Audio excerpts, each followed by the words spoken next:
বর্ষাকাল তো শেষ, শরৎকাল শুরু হয়ে গেছে। আর এখনই শীতকালীন শাকসবজি রোপণ করার পারফেক্ট সময়। তাই আমি আমার ছাদ বাগানে শরৎকালের শুরুতেই শীতের প্রস্তুতি হিসেবে কিছু শাকসবজির চারা রোপণ করা শুরু করে দিলাম। শাকসবজির চারা কেনার পর কিভাবে তা রোপণ করবেন আমার এই ভিডিওটি দেখলেই জানতে পারবেন। তাই সম্পূর্ণ ভিডিওটি দেখার অনুরোধ রইল। আসসালামু আলাইকুম, কেমন আছেন সবাই? আশা করছি সকলেই ভালো আছেন। আপনাদের দোয়া এবং আল্লাহর রহমতে আমিও ভালো আছি, আলহামদুলিল্লাহ। বাড়িতে লাউ, বেগুন, মরিচের চারা নিয়ে আসছিল বিক্রি করার জন্য। তো কাকাটাকে ডাক দিয়ে বসালাম। শীতের প্রস্তুতি হিসেবে ছাদ বাগানে কিছু শাকসবজির চারা লাগাবো। কয়েকদিন ধরেই ভাবছিলাম বাজারে যাব কিনে আনার জন্য। তো আজকে দেখলাম বাড়িতে এই কাকা চারা নিয়ে আসছে, তাই কাকাকে ডাক দিয়ে বসালাম চারা কেনার জন্য। এই মুরব্বি কাকাটার কাছ থেকেই বাড়িতে আমি সব সময় শাকসবজির চারা কিনে থাকি। কষ্ট করে বাজারে না গিয়ে বাড়িতে যদি এরকম চারা বিক্রি করতে নিয়ে আসে তো বাড়ি থেকে নেওয়াই ভালো। সিজনাল যে কোনো শাকসবজির চারাই রোপণ করার সময় হলে কাকাটা বিক্রির জন্য চারা নিয়ে আসে, আর আমি তার কাছ থেকেই চারাগুলো কিনে থাকি। আর এই কাকাটার কাছ থেকে শাকসবজির যে কোনো চারাই কিনি না কেন, মাশাল্লাহ চারাগুলো খুব ভালো হয়, ফলনও ভালো দেয়। ওনার কাছ থেকে ভালো মানের বেগুন, মরিচ এবং লাউয়ের চারা আমি কিনতে পারি ছাদ বাগানের জন্য। যাই হোক, চারাগুলো নেওয়ার পরে আমি একটা বস্তা দিয়ে ঢেকে রাখছি, কারণ চারাগুলোকে আমি এখন লাগাবো না, বিকেলে লাগাবো। তো এত সময়ে বাতাস পেয়ে পাতাগুলো শুকিয়ে চারাগুলো মরে যাবে, এই জন্য বাতাস যাতে চারার গায়ে না লাগে আমি একটা বস্তা দিয়ে ঢেকে রাখলাম।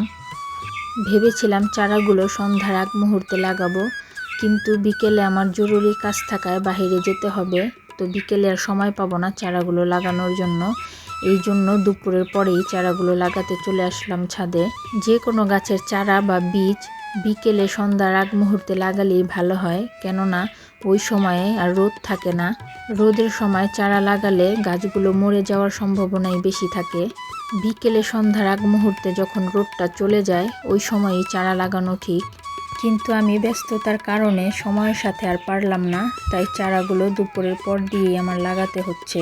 আমি এখানে একটা লাউয়ের চারা, দুইটা বেগুনের চারা, একটা কালো মরিচের চারা এবং দুইটা বোম্বাই মরিচের চারা নিয়েছি। শীত আসতে এখনও অনেক সময় বাকি। শীতের জন্য আগাম শাকসবজি পেতে হলে এই সময়টাই ঠিক সময় যে কোনো শাকসবজি লাগানোর জন্য। ভাদ্র মাস শেষের দিকে, আশ্বিন মাসের শুরুতে শীতকালীন শাকসবজি লাগালে আগাম ফলন পাওয়া যায়। শীতের শাকসবজি কার্তিক মাসে লাগালেও হয়, কিন্তু আগাম ফলন পেতে চাইলে আমার মতে আশ্বিন মাসের শুরুতেই লাগানো উচিত। এই যে একটা ড্রামে আমার আগে থেকেই মাটি রাখা ছিল, এটার মধ্যেও গাছ ছিল। তো গাছগুলো আমি তুলে ফেলেছি, এখন ওই মাটিতেই আমি লাউয়ের চারাটা লাগিয়ে দিচ্ছি। আর আমার এই ড্রামের মাটিগুলো কিন্তু আগে থেকেই রেডি করা, কারণ এর আগেও এই ড্রামের মাটিতেই গাছ ছিল। তো তখনই আমি মাটিটাকে ভালোভাবে রেডি করে নিয়েছিলাম। আর এই যে বেগুনের চারা দুটো আমি একটা ঝুড়ির মধ্যে লাগিয়ে দিব। আর একটা কথা আপনাদেরকে বলে রাখি, আপনারা যখনই কোনো চারা কিনে লাগাবেন না কেন, তখনই দেখবেন চারার গোড়ায় কিন্তু এরকম কচুরি পানার আঁশ দেওয়া থাকে। তো গোড়া থেকে ওই আঁশগুলো ছুটিয়ে তারপর চারাটাকে মাটিতে লাগাবেন, যাতে করে চারার শিকড়গুলো মাটি পেয়ে মাটির সাথে ভালোভাবে বাড়তে পারে।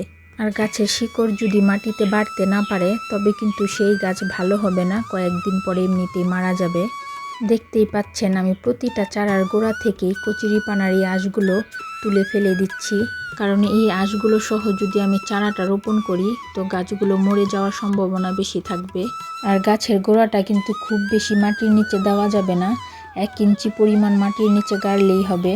আর গাছ লাগানোর পরে গাছের গোড়ার মাটি খুব বেশি চেপে দিবেন না, একটু আলগা আলগা করে রাখবেন, যাতে করে গাছের গোড়ায় পানি দিলে পানি পৌঁছাতে পারে, আর এতে করে শিকড়গুলোও খুব ভালোভাবে মাটির সাথে বাড়বে।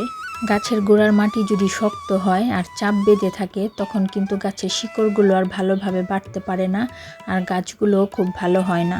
এই তো সবগুলো চারা আমার লাগানো শেষ। এরপর আমি বস্তা দিয়ে চারাগুলোকে ঢেকে রাখছি, কারণ আমি রোদের সময় চারাগুলোকে লাগাইছি। খুব বেশি রোদ যেন চারাটার গায়ে না লাগে, তাই বস্তা দিয়ে ঢেকে দিলাম। আর বিকেলে যেহেতু আমি বাড়িতে থাকবো না, এখন রোদ, পানি দেওয়া যাবে না, তাই সন্ধ্যার পর এসে চারাগুলোতে পানি দিয়ে যাব। আর এই যে আমার পোলাও পাতা গাছ, একটা গাছের গোড়ায় অনেকগুলি চারা হয়েছে, ওইখান থেকেই একটা চারা আমি তুলে নিলাম। একটা ছোট্ট বালতিতে লাগিয়ে দিব। এই বালতিটা পাশের বাসার এক বোন আমাকে মাটি ভরে দিয়ে গেছে। উনি একটা পোলাও পাতার চারা নিবে তাই।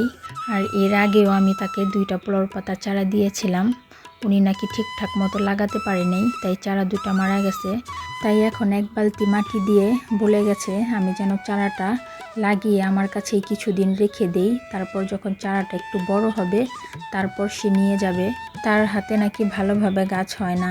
যাই হোক, ওই বোনটার জন্য এই পোলাও পাতা গাছের চারাটা আমি লাগিয়ে দিলাম। এখন বাচ্চানোর মালিক হচ্ছে আল্লাহ।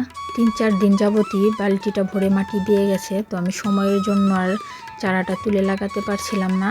তো আজ যখন আমি লাউয়ের চারাগুলো লাগালাম, সেই সাথে পোলাও পাতার চারাটাও লাগিয়ে রাখলাম। তো আমার আজকের ভিডিও এই পর্যন্তই ছিল। আমার ভিডিওটি যদি আপনাদের কাছে ভালো লেগে থাকে, আমার চ্যানেলটিকে লাইক এবং সাবস্ক্রাইব করার অনুরোধ রইল। আমার সন্তান এবং পরিবারের জন্য দোয়া করবেন। আমিও দোয়া করি আল্লাহ তাআলা আপনাদের সবাইকে ভালো রাখুক, সুস্থ রাখুক। আল্লাহ হাফেজ।